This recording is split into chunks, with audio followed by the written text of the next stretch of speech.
Bonjour. Le titre de la conférence est très long, je m'en rends compte. C'est parce que ça faisait personal branding, un mot compliqué à expliquer, et SEO. Donc finalement, on a sous-titré le personal branding au service du SEO ou comment votre marque personnelle peut augmenter votre visibilité et celle de votre entreprise. Donc, petite précision sur moi d'abord. Pourquoi je vous parle de ça aujourd'hui? Parce que je suis donc consultante en communication depuis 3 ans à mon compte, en Alsace ici, à travailler principalement avec des associations, des entrepreneurs et des petites entreprises. Et avant ça, j'étais 5 ans à Paris et 5 ans en Australie, à Sydney, pour travailler avec des plus grosses marques. Donc j'ai commencé avec des grosses marques comme Leroy Merlin, Facebook, Uber, Amazon. Et donc là, mon compte, évidemment, plus petite entreprise, plus petit business avec qui je travaille. Et ça fait 35 ans que je suis passionnée d'histoire.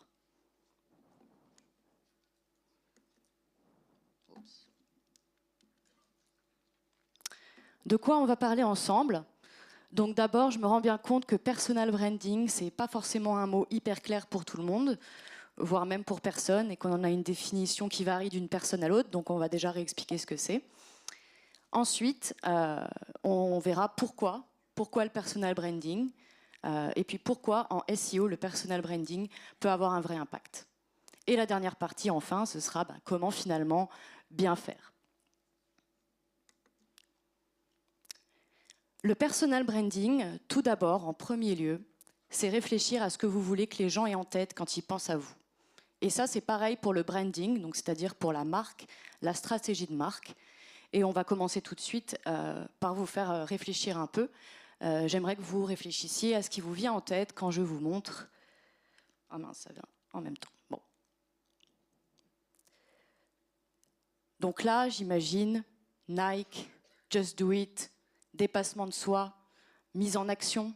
Tout le monde peut être un athlète. Voilà, c'est ce que Nike, depuis 30 ans, vous répète et veut que vous ayez en tête quand vous pensiez à eux. Et finalement, le personal branding, c'est pareil, mais à son titre personnel, pour soi-même. Apple, pareil, think different, penser différemment, c'est-à-dire élégance, minimalisme, innovation, créativité. Finalement, le travail des marques, c'est de vous mettre ces mots dans la tête en premier lieu. Et c'est par là que commence le personal branding, également. Le personal branding, c'est maîtriser votre image professionnelle plutôt que de la subir. Les gens pensent déjà... Les gens pensent déjà des choses de vous de toute façon. On pense tous des choses des uns les autres. C'est ce qu'on appelle la réputation. Donc finalement, le personal branding, on peut appeler ça de la réputation intentionnelle. C'est à nouveau réfléchir, qu'est-ce qu'on veut véhiculer en termes d'image, comment on veut être perçu par les autres. Et donc le personal branding, c'est appliquer les principes de stratégie de marque à sa propre personne, pour le même but que les marques, c'est-à-dire principalement se distinguer et créer la préférence. Et l'exemple que j'adore donner à mes élèves à chaque fois, c'est celui-là. La différence entre un sac, on va dire, qui a été produit au même endroit, qui a coûté les mêmes coûts de production, une entreprise peut le vendre 300 €, on va dire. Une autre entreprise, 30 000. Hermès, par exemple. La différence, c'est la marque. C'est la marque qui permet de vendre à un tel prix d'écart. C'est l'univers créé autour de la marque, c'est l'histoire qui est racontée, c'est l'identité véhiculée depuis des années. Donc finalement, c'est toujours le meilleur argument que je donne pour pourquoi s'intéresser à construire sa marque. C'est parce que ça se permet d'aller au-delà du prix. On est choisi pour soi, ses valeurs et ce qu'on véhicule. Et c'est pour ça que la stratégie de marque et de marque personnelle est déjà en premier lieu aussi intéressante. Je ne dis pas que tout le monde peut vendre à 30 000 après, je dis juste que c'est ce qui fait que ça crée la préférence et qu'on va vous choisir vous plutôt qu'un autre.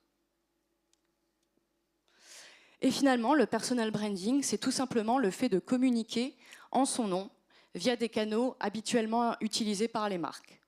Donc les réseaux sociaux, une newsletter, des conférences comme ici aujourd'hui, tout ça, c'est aussi du personal branding quand on le fait en son nom. J'adore aussi décrire ce que n'est pas le personal branding, puisqu'il y a beaucoup de mauvaises images qui tournent autour de ça. Donc le personal branding, ce n'est pas raconter sa vie. En tout cas, pas forcément. On peut faire du personal branding sans jamais partager quoi que ce soit de sa vie pro ou perso. On peut parler de ses convictions, parler des coulisses de son entreprise, parler de ses clients, de leurs histoires à eux. On peut parler de plein de choses sans aller dans le perso ou même raconter, dévoiler des éléments de sa vie personnelle ou professionnelle. J'aime bien donner l'exemple de Julie Chaffon, qui est CEO de Yuka, une application qui vous permet de regarder ce qui se passe dans les étiquettes alimentaires, des produits alimentaires. Elle, sur LinkedIn par exemple, elle fait beaucoup de contenu, elle parle jamais de sa vie perso, jamais de sa vie pro, mais par contre, elle a notamment là une vidéo # balance ton additif, où en fait elle parle de tout ce qui se cache derrière nos produits, elle défend l'importance de la transparence, du fait qu'on est empoisonné par les industries alimentaires, etc. Donc vous voyez, on peut faire du personal branding sans raconter sa vie. Le personal branding, c'est aussi, ça peut être poster des selfies sur LinkedIn, bien sûr, mais c'est pas forcément ça non plus. Et c'est pas forcément que LinkedIn d'ailleurs. Ça, c'est important de le dire. On pense beaucoup à LinkedIn aujourd'hui quand on passe personal branding, mais encore une fois, toute prise de parole en son nom est déjà du personal branding. Et d'ailleurs, là non plus, vous n'êtes pas obligé de me montrer tout court sur LinkedIn si vous ne le souhaitez pas. Là, je vous montre 3 personnes qui ont fait complètement différemment. Lui, il utilise d'autres images pour quand même avoir un peu d'humain, de réel. Romain. Au milieu, on a Nicolas qui dessine à la tablette graphique pour véhiculer ses conseils. Et à droite, on a Fanny qui crée des images avec l'intelligence artificielle, tout un univers coloré, rose autour du lion. Il y en a qui ne postent pas d'images du tout, d'ailleurs. Tout ça pour dire qu'en fait, c'est vos règles, votre jeu, vous pouvez les définir. Et si vous ne voulez pas vous montrer, vous n'en êtes pas obligé. Donc finalement, le personal branding, c'est une communication tout simplement juste humaine incarnée, avec vos prises de position, vos opinions et en votre nom. C'est tout simplement ça le personal branding. Réfléchir à ce que vous voulez que les gens aient en tête quand ils pensent à vous, le message que vous véhiculez, et ensuite décider de vos canaux et de vos prises de parole. On va y revenir. Donc travailler son pitch, pourquoi on fait ce qu'on fait, ses valeurs personnelles, c'est quand même toujours intéressant. Plus on a ça de bien précisé, bien ancré, et plus on touche les gens directement à l'émotionnel, directement en plein cœur. Intervenir dans les médias, c'est du personal branding. Créer du contenu en son nom, donc les réseaux sociaux ou en blog, etc. C'est du personal branding. Comme là, je le fais aujourd'hui, prendre la parole en réunion, lors d'ateliers, de vidéos, etc. C'est du personal branding. Oh, je vais un peu vite. Et même parfois, là je le vois, il y en a qui font du personal branding et qui font du conseil en images, c'est-à-dire qui vous aident à véhiculer visuellement ce que vous voulez véhiculer, donc qui vous accompagne dans votre choix vestimentaire, le maquillage, etc. Et même aujourd'hui, le développement personnel. Parce que parfois, pour définir ses valeurs, ce qui nous anime, il faut travailler un petit peu sur soi. Donc vous voyez que c'est très large, ce qu'on peut appeler le personal branding, mais en tout cas, c'est une communication incarnée et humaine. Et on en parle beaucoup en ce moment, mais en réalité, c'est tout sauf récent. Oh, ça va trop vite. Steve Jobs, depuis... j'ai pas envie de dire la nuit des temps, mais lui et ses cols roulés, il a vraiment créé, en plus d'Apple, toute une image autour de sa personnalité, dans ses prises de parole, ses cols roulés, sa vision bien à lui. Le terme a été la première fois mentionné dans un article aux US en 97, donc vraiment pas si récent, un article appelé The Brand Called You. Mais c'est vrai qu'on en parle beaucoup plus ces derniers temps, déjà depuis vraiment les réseaux sociaux, les blogs, les personnes ont commencé à communiquer en leur nom. Et là, un peu plus récemment, LinkedIn, où depuis quelques années, il y a de plus en plus d'entrepreneurs et de personnes qui communiquent en leur nom sur LinkedIn. Voilà pourquoi je pense qu'on en parle plus que jamais ces derniers temps. Donc maintenant, l'idée, c'est de dire, OK, le personal branding, mais Pourquoi? Il va falloir peut-être vous convaincre un petit peu. Eh bien, parce que tout est une question de confiance et d'attention, qui pour moi aujourd'hui sont vraiment l'or moderne. Capter l'attention, on va y revenir, et puis surtout, une fois qu'on l'a capté, développer la confiance. Donc greenwashing, voire même RSE washing, hein, parce qu'aujourd'hui on fait du washing sur tout, les engagements sociaux, les engagements environnementaux, les polémiques de marque. En gros, on doute de plus en plus des entreprises. Je pense que là, vous voyez le mot ouïghour, tout de suite, vous avez peut-être plein de marques qui vous viennent en tête, Zara, Decathlon, etc. Il y a Chine aussi, où il se passe plein de choses, tout ce qui est, on écrit sur les étiquettes 9% coton recyclé, donc on pense que c'est recyclé. Enfin, il y a un vrai sujet autour de la confiance, et j'ai même 2 chiffres qui sont intéressants à vous montrer là-dessus. En gros, 71% des consommateurs font de moins en moins confiance aux marques, moins confiance que comparé à l'année dernière. Mais ce qui est paradoxal, c'est que 80% des gens ont besoin de faire confiance à une marque avant de l'acheter. Donc d'un côté, on a de moins en moins confiance, mais de l'autre, on en a de plus en plus besoin pour acheter. Ils appellent ça the crisis of grievance, qui est vraiment sur cette crise de la confiance qu'on a de plus en plus. Mais on fait encore confiance aux gens. Pas à tous les gens d'ailleurs. Moi d'ailleurs, là ce que je remarque beaucoup dans les stratégies d'entreprise, c'est même qu'on travaille un peu moins avec des influenceurs, un peu moins avec des célébrités, et plus avec des vrais gens. C'est vraiment leur avis à eux qu'on croit de plus en plus. Et d'ailleurs, pensez à vous, hein, la dernière fois que vous êtes allé au resto, que vous avez acheté quelque chose, je pense que la majorité d'entre vous a checké les avis en ligne, le compte Insta pour voir les commentaires, etc. Donc là encore des petites stats pour appuyer mes propos. Et ça m'a quand même surprise, j'ai trouvé ça énorme. 82% des consommateurs disent être plus susceptibles de faire confiance à une entreprise si son PDG est présent sur les réseaux sociaux. Donc ça me paraît énorme comme chiffre. Celle qui m'a moins étonnée et qui va dans cette idée d'avis pour acheter, pour aller quelque part, c'est qu'au final, 86% des candidats font plus confiance à l'avis des salariés qu'à ce qui est écrit sur la page institutionnelle ou LinkedIn de l'employeur. Donc les avis n'ont jamais eu autant d'importance. L'avis humain, la recommandation n'a jamais eu autant d'importance. Concurrence accrue sur le digital. Ça on le voit aujourd'hui, c'est plus facile que jamais d'entreprendre, de créer son entreprise. Il suffit d'un ordi, d'une connexion Internet et c'est parti. Donc il y a de plus en plus de monde sur le marché. Infobésité, de plus en plus de contenu. Je crois que c'est une petite illustration. Le chiffre que j'ai, c'est... il y a eu plus de contenu produit en 2 jours. Enfin, à l'heure actuelle, il y a plus de contenu produit en 2 jours qu'entre le début de la civilisation et 2003. Cette stat m'a assez choquée aussi. Mais c'est l'idée de dire que voilà, il n'y a jamais eu autant d'informations, notamment avec l'IA. On est encore plus submergé qu'avant. Le contenu est accessible à tout le monde, donc il y en a de plus en plus. Ce qui fait que l'attention chute. On est passé d'une moyenne de 12 secondes à 8 secondes en même pas 20 ans. On pense tout de suite à TikTok, au format court, etc., etc. Donc, il n'a jamais été aussi difficile de capter déjà l'attention et surtout de la garder. Donc ça, c'est aussi l'un des gros challenges auxquels vont faire face toutes les marques et toutes les entreprises. C'est très lié à ça, hein, c'est aussi parce que l'infobésité, tous les contenus, il y en a de plus en plus qui sont fake ou générés par l'IA, et ça se voit. J'ai piqué cette slide à la conférencière Cécile, qui passe cet après-midi, qui va nous parler d'IA et de création de contenu. Donc je vous lis, parce que je ne sais pas si on voit très bien.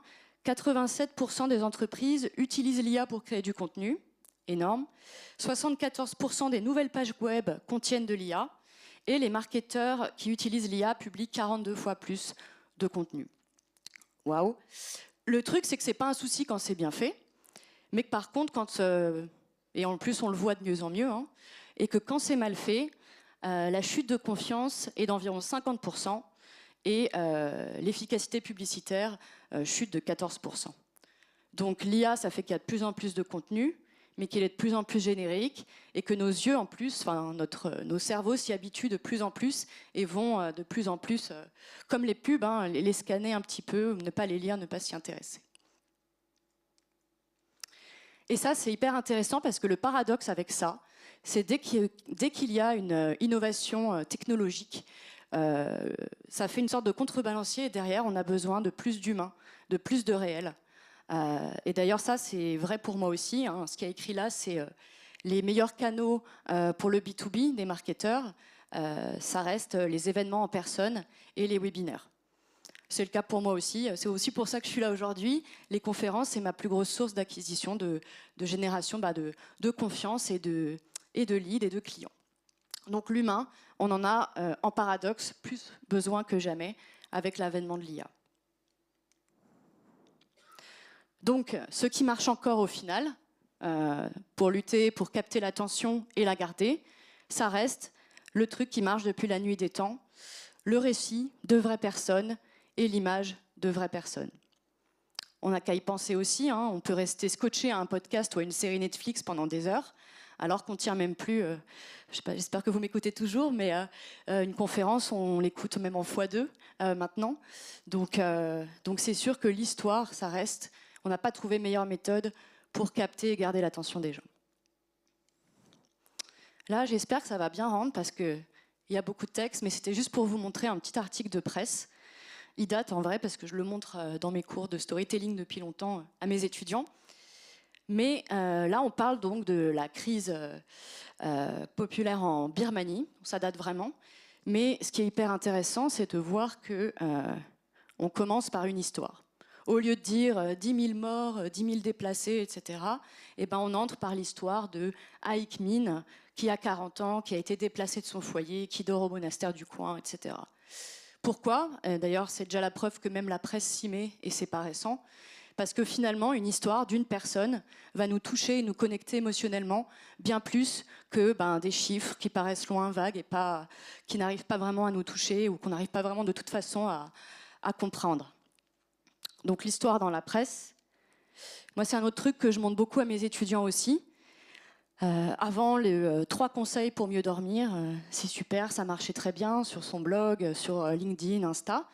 Mais aujourd'hui, ça ne marche plus en fait. Aujourd'hui, ça, vous le trouvez en 2 clics, l'IA vous le génère, il n'y a pas de souci. Donc, ce qui fait vraiment la différence, c'est plutôt de faire un contenu, comment j'ai surmonté mes insomnies, ou comment, avec mon client, lui permettre de mieux dormir, de récupérer 2 heures par nuit. L'histoire amène du concret, du réel, de la connexion émotionnelle, et un truc unique que seul vous pouvez apporter. Là, c'est pour montrer une fiche produit où en fait c'est un déo. Non, c'est pas un déo, c'est un masque pour le visage. Même aujourd'hui sur les fiches produits, on voit énormément d'humains. Donc déjà, les images sont de plus en plus authentiques, de moins en moins mannequins. Puis là, on voit, vous avez les discours de la communauté qui échangent pour vous parler du produit. Vous avez les conseils de la skin coach, de la dermato.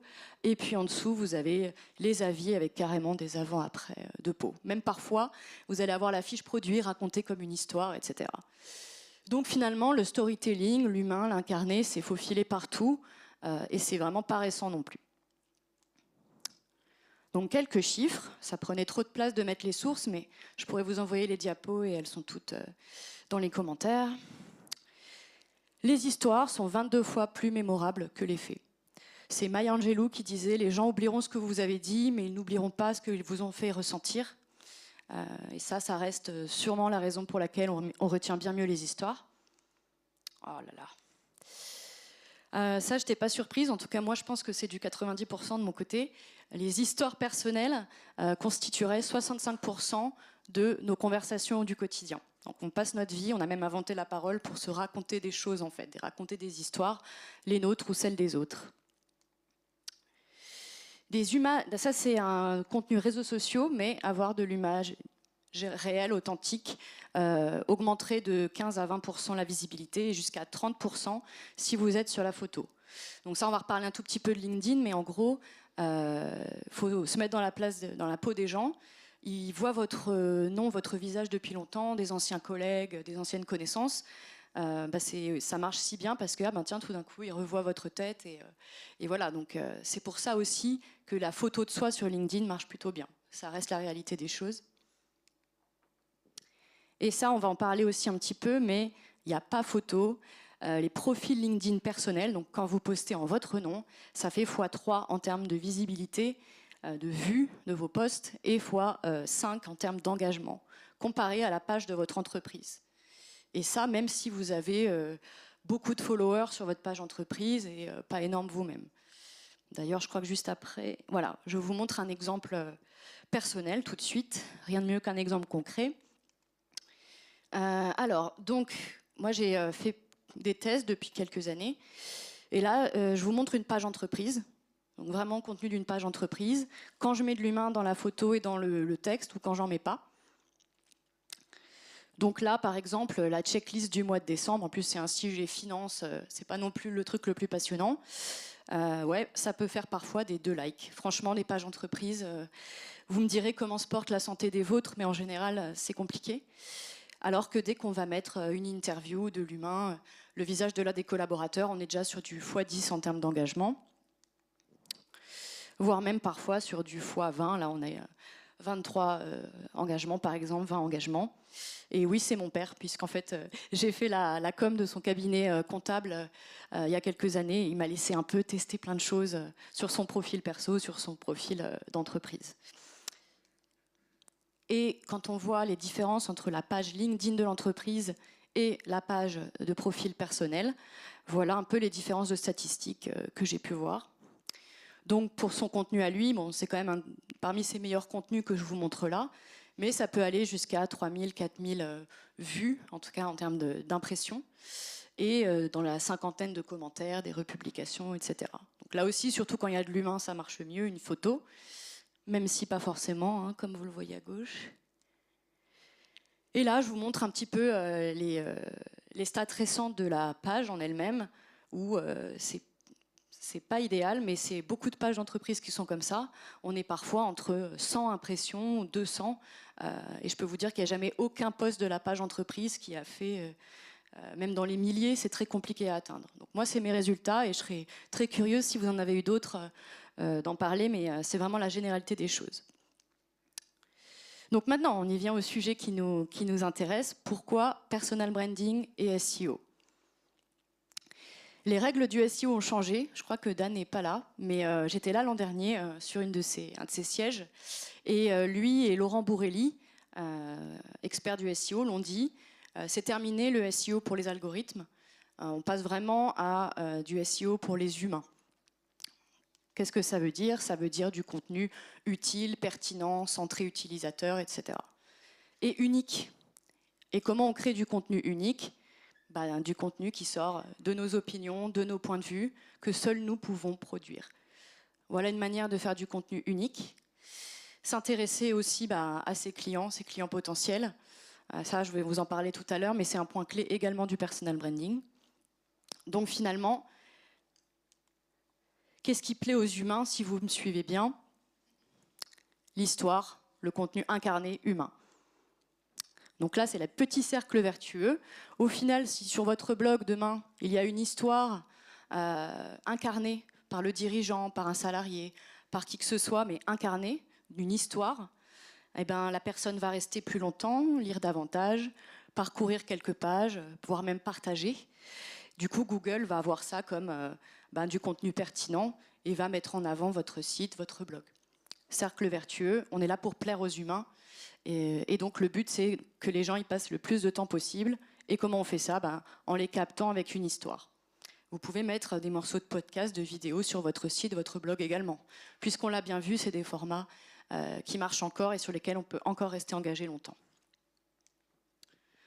Et oui, storytelling et contenu humanisé, c'est dans les top tendances SEO de 2025. Un autre point, c'est qu'on lâche un peu dans le SEO ces derniers temps, vraiment ce sujet de toujours amener sur son site. Ça, c'est quelque chose qui commence à changer également.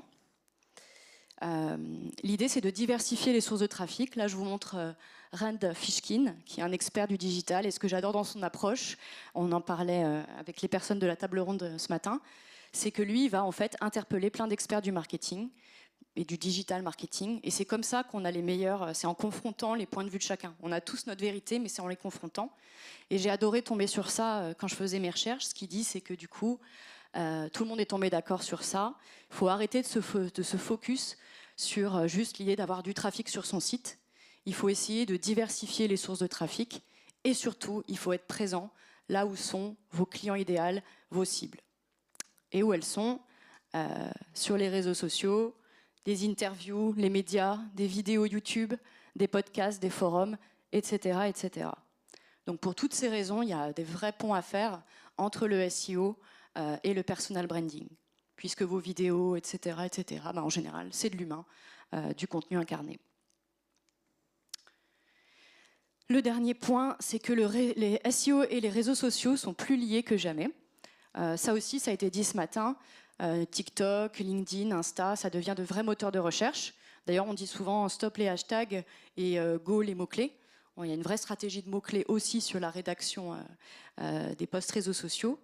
Et même si tout le monde ne corrèle pas un lien direct entre SEO et réseaux sociaux, la plupart des marketeurs s'accordent pour dire qu'ils voient un vrai impact, une vraie pertinence des réseaux sociaux comme boost de visibilité et de conversion pour leur SEO. Donc en gros, on va sur les réseaux sociaux, on tape le nom de l'entreprise, on tape les hashtags, on découvre les contenus réseaux sociaux de l'entreprise, voire du dirigeant, et ensuite on atterrit sur le site. Donc il y a vraiment de plus en plus de ponts faits entre les deux. Donc là encore, de plus en plus d'opportunités pour que les profils personnels des personnes renvoient vers vous, vers votre site. Et l'effet décuplé du personal branding, le voici. Au final, quand vous avez un contenu générique d'une entreprise, ça vous fait des relais sur les réseaux sociaux de l'entreprise, peut-être un peu de retombées médias, etc. Mais ça reste surtout l'entreprise. Alors que si maintenant vous avez du contenu créé ou porté par votre dirigeant ou par un salarié sur le blog, vous avez les réseaux sociaux de l'entreprise qui le partagent et vous avez aussi les réseaux sociaux du dirigeant, du salarié. Donc tout ça, ça vous fait plus de liens, plus de backlinks au final. Et pour peu que vous ayez le dirigeant qui interviewe sur le site une personne, leader d'opinion, un blogueur ou quoi que ce soit, mais là, vous avez encore plus de relais. Vous avez aussi les réseaux sociaux de la personne invitée, le site de la personne. En fait, plus on fait de relais humains, et plus ça permet de trafic sur le site et d'échange de visibilité en ce sens. Donc des petits chiffres qui montrent à quel point personal branding, SEO et réseaux sociaux sont intriqués. Le storytelling peut faire grimper les conversions de 30%. 66% des marketeurs lient directement les réseaux sociaux à leur performance SEO. Les partages d'un blog peuvent multiplier sa portée par 3 à 7%.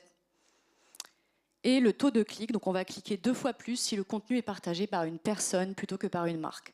On en revient à ce qu'on disait sur ce truc de quand ça vient d'une personne, c'est plus crédible. Donc en fait, même si ce n'est pas que de la visibilité, c'est aussi, les gens vont cliquer 2 fois plus si c'est une personne qui partage l'information, surtout une personne qu'elle connaît.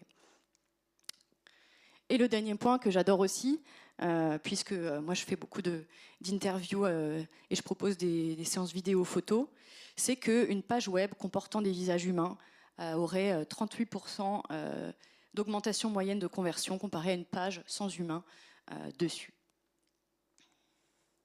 Donc ça y est, on y vient enfin. Comment bien faire en 5 étapes?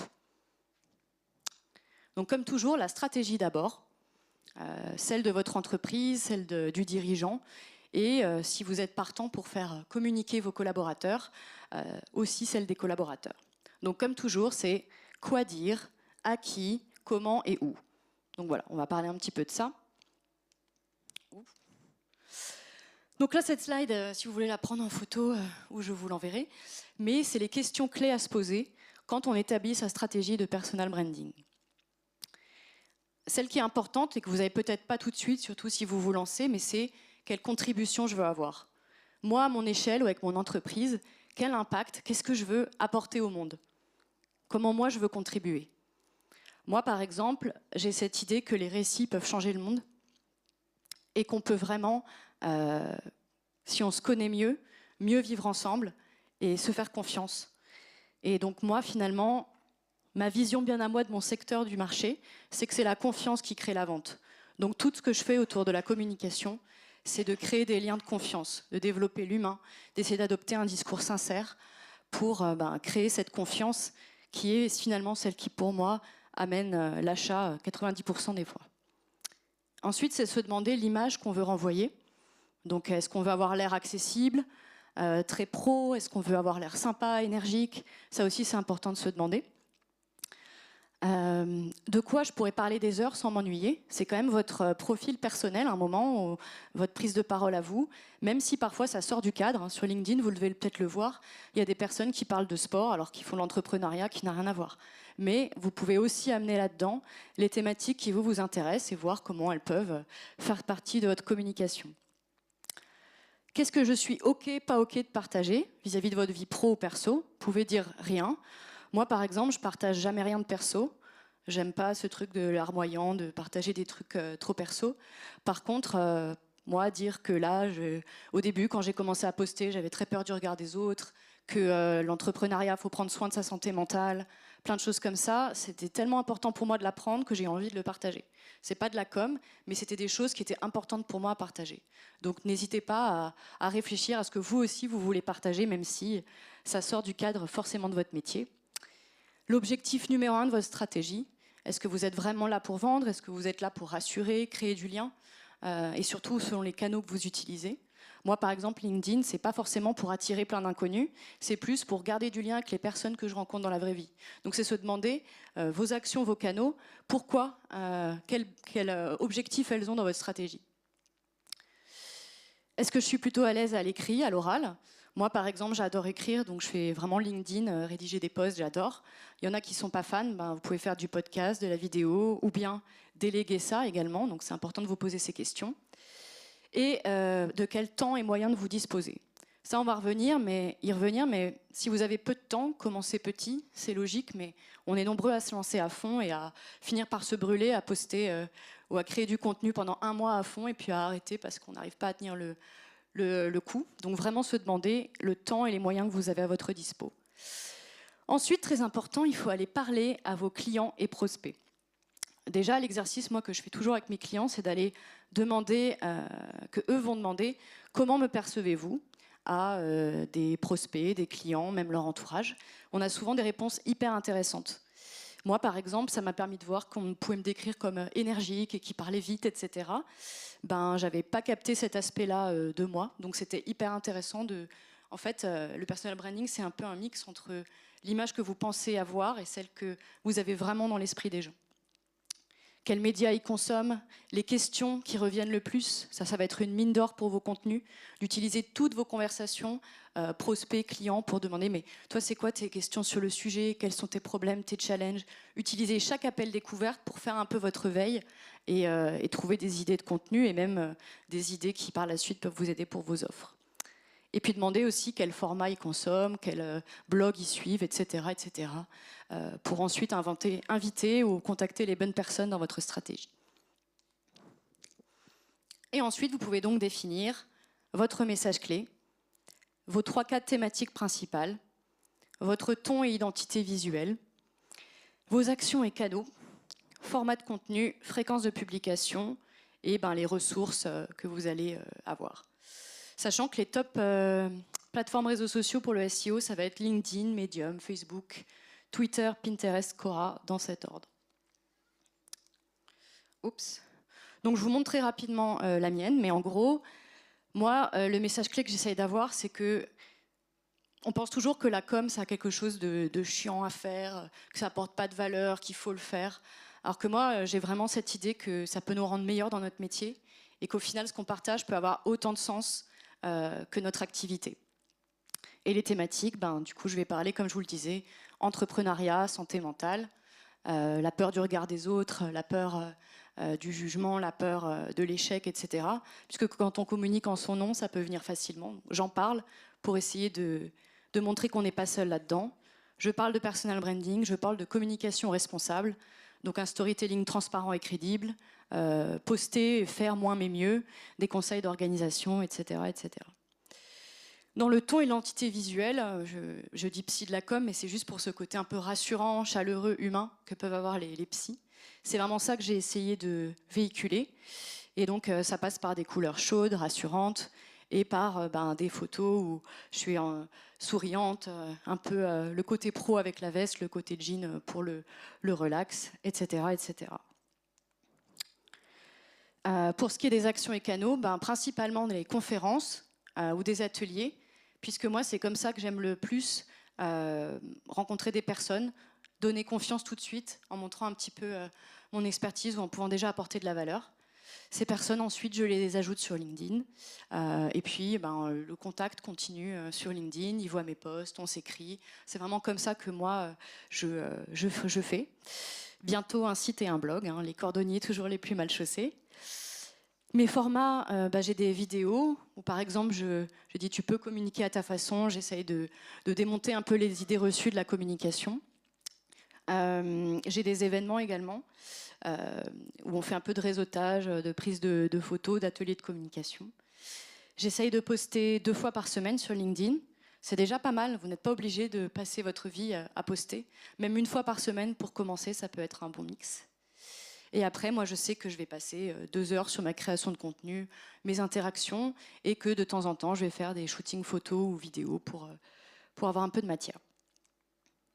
Si vous impliquez vos salariés, ce qu'il faudra aussi, c'est identifier qui est OK pour prendre la parole dans l'entreprise, qui va le faire ponctuellement et qui va le faire de manière régulière. Moi, par exemple, le cabinet d'expertise comptable dont je vous parlais, on a identifié 2-3 personnes qui vont parler de manière fréquente. On va vraiment créer du contenu pour eux. Et on a identifié des ambassadeurs par thématique. Par exemple, la RH va parler de tout ce qui est recrutement, sujet un peu corporate. Le CEO va parler de la réalité d'entreprendre aujourd'hui. L'expert communication va parler de la communication, etc. Et après, surtout, il faut bien s'organiser, c'est-à-dire ces personnes, il faut les embarquer avec vous. Donc il faut soit créer du contenu pour eux, soit les former pour qu'ils créent du contenu, soit leur donner les informations que vous souhaitez qu'ils relaient. Donc c'est vrai que quand on embarque les salariés, il y a vraiment un process à créer.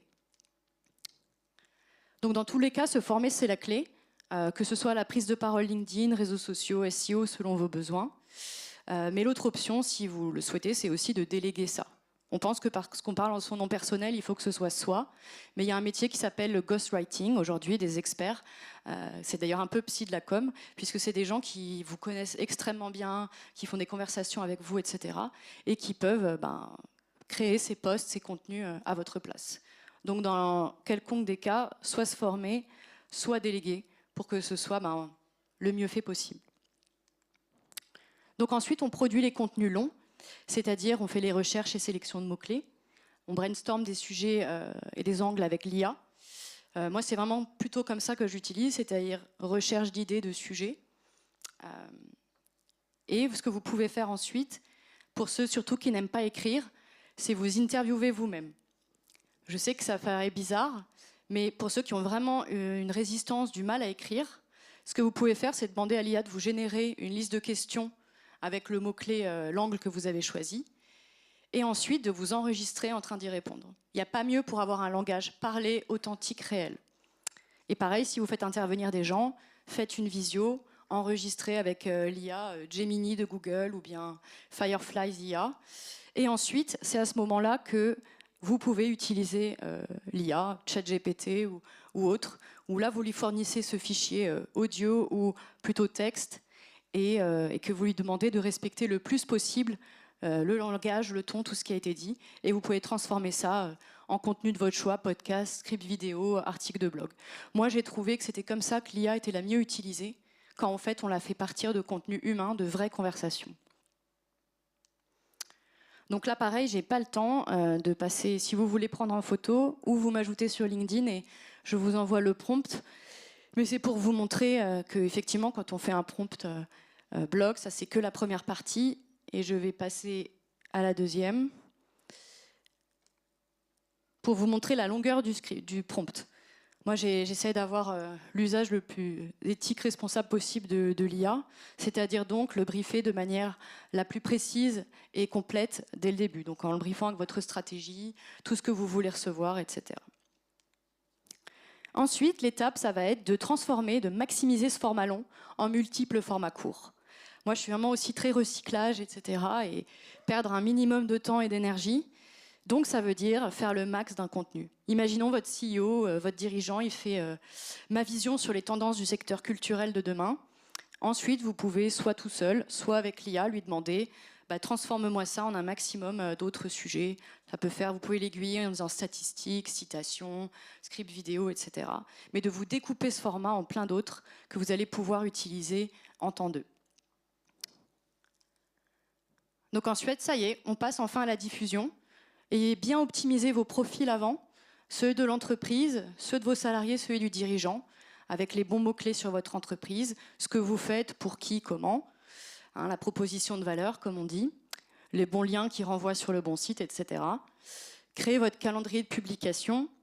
Là, moi, je dis toujours créer moins mais mieux, donc mieux vaut moins de posts mais plus qualitatifs. Bien choisir les réseaux où vous allez. Si vous commencez tout seul, commencez peut-être par un réseau social, investissez du temps et de l'énergie, plutôt que d'essayer d'être sur tous et faire un peu coup d'épée dans l'eau. Et l'important, c'est de rester régulier. Il vaut mieux poster moins et tenir sur la durée. Et donc ensuite, inviter, les interviewer, les médias à relayer, à partager l'information. Et interagir pour créer du lien. Dans réseau social, c'est vrai qu'il y a social, ça veut dire rester un peu, répondre aux commentaires qu'on reçoit, etc. Oups. Donc vous voyez comme en fait l'idée de transformer un contenu long en contenu court a de l'impact, c'est qu'au final, vous pouvez le relayer même presque à l'infini, ce post long que vous avez fait. Vous pouvez le réutiliser plusieurs fois sur la page de l'entreprise avec tous les angles qu'on a vus, une fois en stat, une fois en carousel, une fois en newsletter. Le dirigeant aussi peut le relayer de plein de manières. Ce n'est pas un problème de publier du contenu très similaire entre la page entreprise et dirigeant. Et enfin bref, voilà, vous pouvez, à partir de ce format long, créer une multitude de contenus autres avec ça. Et enfin, la dernière étape, analyser. Moi, par exemple, si je continue à faire des conférences, c'est parce que j'ai vu que c'est ce qui m'avait amené le plus de clients. Pareil, LinkedIn, au final, j'ai vu que créer du lien sur LinkedIn avec les gens que je connaissais déjà, c'est ce qui a marché le mieux pour moi, donc c'est ce que je continue à faire. J'ai vu que parfois, un peu parler de mes difficultés, mes failles, ça marchait bien aussi. Les gens s'identifiaient, ça leur apportait de la valeur. Donc voilà, là, c'est l'idée de faire un petit point sur ce qui a marché ou pas pour vous et continuer. Dernière petite reco pour finir. Pourquoi ne pas embarquer vos clients ? C'est super pour la confiance, de faire des interviews croisées avec les dirigeants, etc. Ça vous fait du relais en plus et un maximum de confiance. Et si vous êtes dans le B2C, que vous vendez des produits, par exemple, un programme ambassadeur, ça marche de mieux en mieux, c'est-à-dire rétribuer les clients en leur donnant des points de fidélité, etc., s'ils parlent de vous, de vos produits, de vos contenus sur les réseaux sociaux. Ça peut être des idées en plus, c'est aussi du personal branding. Et si vous impliquez vos équipes, ne les lâchez pas. Seul sans suivi, on ne tient pas longtemps. Donc vraiment, assurez-vous d'inclure ça en réu, dans vos process, etc. On récapitule, j'ai fini. Donc le personal branding, c'est vraiment définir ce qui vous démarque au final, pour devenir l'évidence sur votre marché. On vous choisit pour vous, votre personnalité, et surtout dans la prestat de service, ça devient de plus en plus important. L'humain et le récit restent les meilleures façons de capter et de garder l'attention pour créer la confiance et la vente. Le personal branding est l'un des leviers de performance stratégique. L'IA dit beaucoup levier de performance stratégique. Et donc, comment faire ? Définir votre stratégie et celle de vos équipes. Produire du contenu long, un peu signature, et le décliner en format court. Interagir pour booster la performance des contenus. Et analyser pour continuer à faire ce qui fonctionne le mieux. Voilà. Et donc, comment je peux vous aider ? Je peux, si au besoin, vous aider à créer votre stratégie, vous former à la prise de parole LinkedIn, ou créer vos portraits photos ou interviews, vidéos et textes. Voilà. Merci beaucoup. Merci beaucoup.